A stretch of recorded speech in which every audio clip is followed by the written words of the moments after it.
My food taste is the Pinterest because they are the best.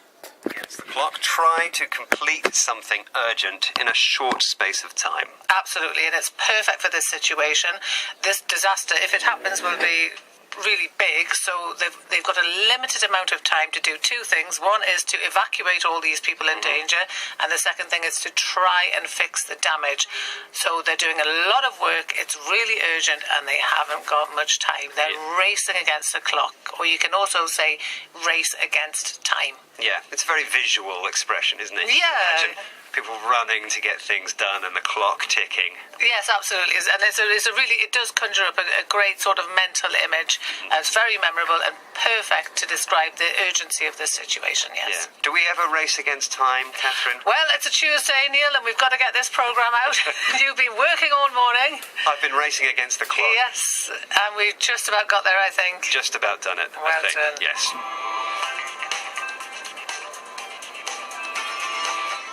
Okay then, before we recap today's vocabulary, we have, of course, our Facebook challenge. And we've just been talking about that expression, race against the clock.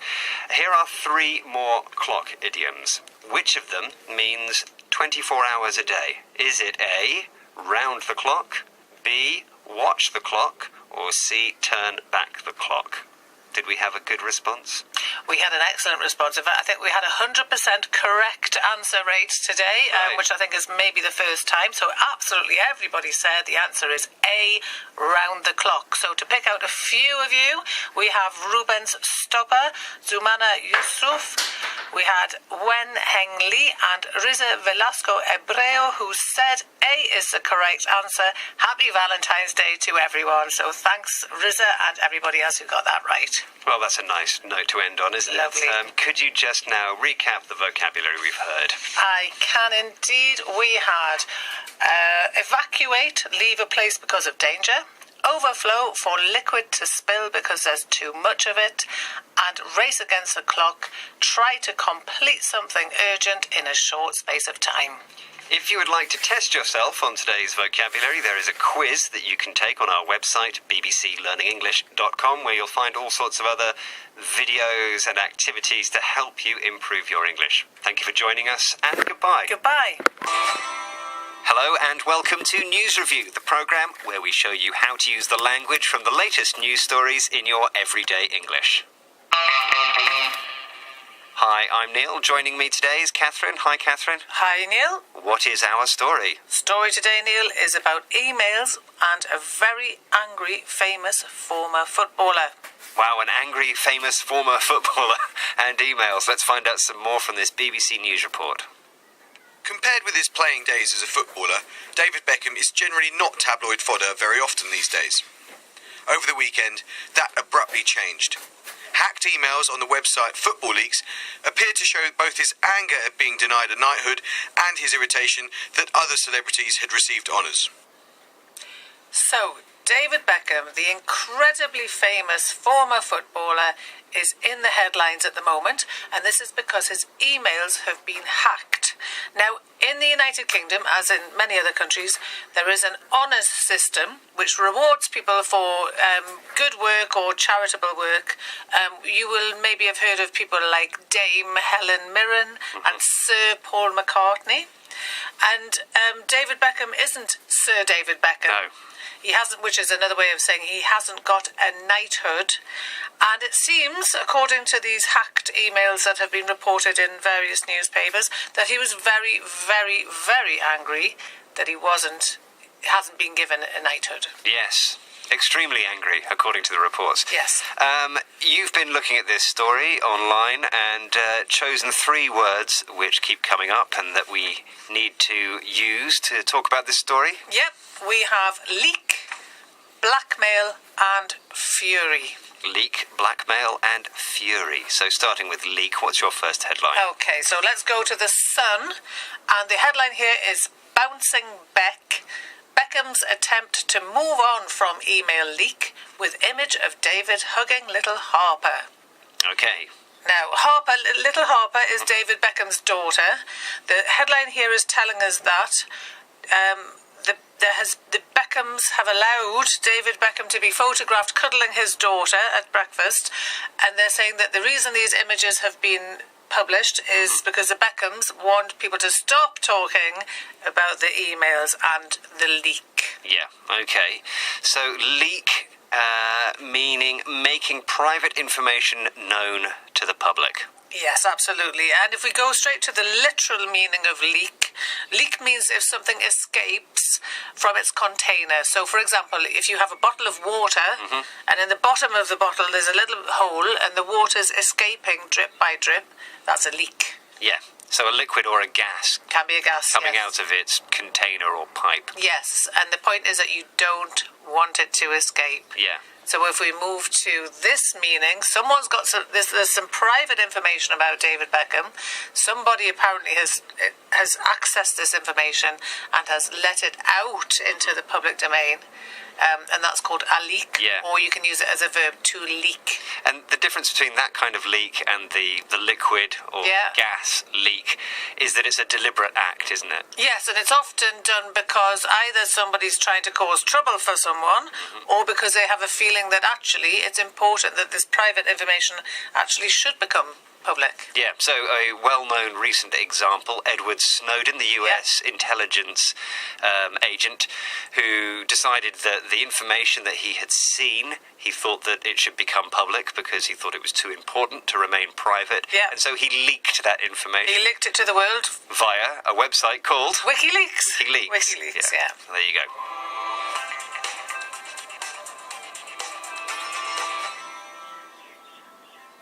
What is our next headline? Okay, so we are now looking in the Telegraph.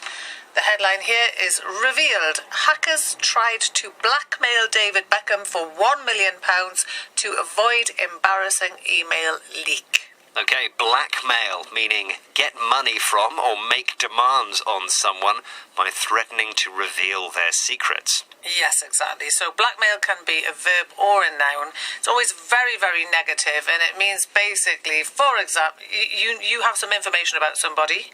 You know they don't want anyone to know about it. You make them pay you or possibly do something for you so that you will then keep that information private. And if you stop paying or you stop doing whatever they want you to do, they'll make the information public. Yeah. They will leak that information. And that's exactly what these hackers did. Apparently have attempted to do. They said to David wanted Beckham, a certain amount of money not to reveal the content of these emails. Yeah. The Beckhams decided not to pay that money, and so the information did actually come out. That's what the stories are saying, yes, yes. So it's often a crime. Yeah. Most countries in the world, blackmail is a criminal offence, especially when it involves a lot of money, but we can use it in a informal way. Yeah, and it's not necessarily always high-profile people, is it? It No. could be, you know, Anyone can blackmail anyone if you've got the information, Yeah, like yeah. those photographs from the Christmas party. you're not Yeah. supposed to mention the photographs from the Christmas party Well- because I pay you £200 a week. But you missed the payment, Neil, so pay up or the photos are going online. Can't believe it. Blackmailed live on the BBC. And of course we're just joking about that.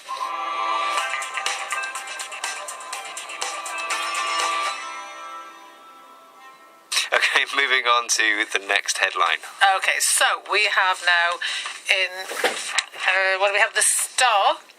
David Beckham sent knighthood fury emails in heat of the moment. Okay, fury, meaning great, extreme anger. Yes, yes. The adjective being furious, and it's an extreme adjective, so an extreme verb, and it means really, really high levels of anger.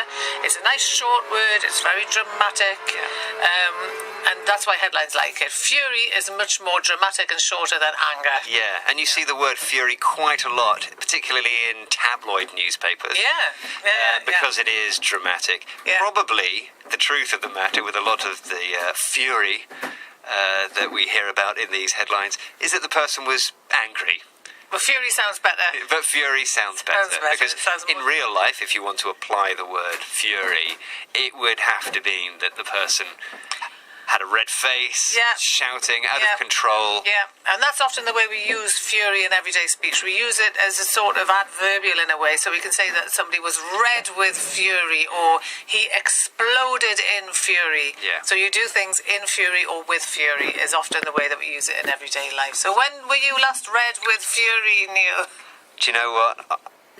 My photo taste is the Pinterest because they are the best. Flick to link, link to flick.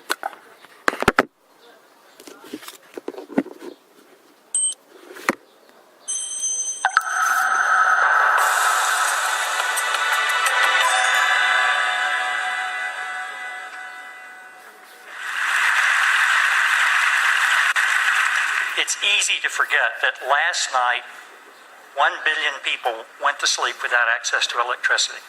1 billion people. 2.5 billion people did not have access to clean cooking fuels or clean heating fuels. Those are the problems in the developing world. And it's easy for us not to be empathetic with those people who seem so distant from us.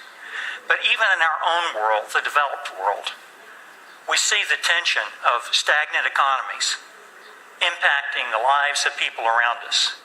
We see it in whole pieces of the economy where the people involved have lost hope about the future and despair about the present. We see that in the Brexit vote. We see that in the Sanders-Trump campaigns in my own country. But even in countries as recently turning the corner towards being in the developed world, in China, we see the difficulty that President Xi has as he begins to unemploy so many people in his coal and mining industries who see no future for themselves. As we, as a society, figure out how to manage the problems of the developed world and the problems of the developing world, we have to look at how we move forward and manage the environmental impact of those decisions. We've been working on this problem for 25 years, since Rio, the Kyoto Protocols. Our most recent move is the Paris Treaty and the resulting climate agreements that are being ratified by nations around the world. I think we can be very hopeful that those agreements, which are bottom-up agreements where nations have said what they think they can do, are genuine and forthcoming for the vast majority of the parties. The unfortunate thing is that now, as we look at the independent analyses of what those climate treaties are liable to yield, the magnitude of the problem before us becomes clear. This is the United States Energy Information Agency's assessment of what will happen if the countries implement the climate commitments that they've made in Paris between now and 2040. It shows basically CO2 emissions around the world over the next 30 years.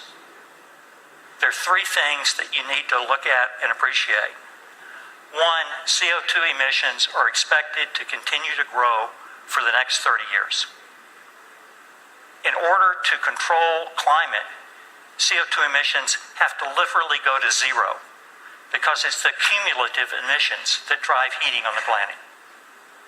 This should tell you that we are losing the race to fossil fuels. The second thing you should notice is that the bulk of the growth comes from the developing countries, from China, from India, for the rest of the world, which includes South Africa and Indonesia and Brazil. As most of these countries move their people into the lower range of lifestyles that we literally take for granted in the developed world. The final thing that you should notice is that each year about 10 gigatons of carbon are getting added to the planet's atmosphere and then diffusing into the ocean, into the land. That's on top of the 550 gigatons that are in place today. At the end of 30 years, we will have put 850 gigatons of carbon into the air. And that probably goes a long way towards locking in a 2 to 4 degrees C increase in global mean surface temperatures, locking in ocean acidification, and locking in sea level rise. Now, this is a projection made by men by the actions of society and it's ours to change, not to accept. But the magnitude of the problem is something we need to appreciate. Different nations make different energy choices. It's a function of their natural resources. It's a function of their climate. It's a function of the development path that they've followed as a society. It's a function of where on the surface of the planet they are. Are they where it's dark a lot of the time, or are they at the mid-latitudes? Many, many, many things go into the choices of countries, and they each make a different choice. The overwhelming thing that we need to appreciate is the choice that China has made. China has made the choice and will make the choice to run on coal. The United States has an alternative. It can run on natural gas as a result of the inventions of fracking and shale gas, which we have here. They provide an alternative. The OECD Europe has a choice. It has renewables that it can afford to deploy in Germany because it's rich enough to afford to do it. The French and the British show interest in nuclear power. Eastern Europe still very heavily committed to natural gas and to coal, and with natural gas that comes from Russia with all of its entanglements. China has many fewer choices and a much harder road to hoe. If you look at China and you ask yourself, why has coal been so important to it? You have to remember what China's done. China brought people to power, not power to people. It didn't do rural electrification. It urbanized. It urbanized by taking low-cost labor and low-cost energy, creating export industries that could fund a tremendous amount of growth. If we look at China's path, all of us know that prosperity in China has dramatically increased. In 1980, 80% of China's population lived below the extreme poverty level, below the level of having $1.90 per person per day. By the year 2000, only 20% of China's population lived below the extreme poverty level. A remarkable feat, admittedly with some costs and civil liberties that would be tough to accept in the Western world. But the impact of all that wealth allowed people to get massively better nutrition. It allowed water pipes to be placed. It allowed sewage pipes to be placed. Dramatic decrease in diarrheal Flick to link. diseases Link to flick. at the cost of some out.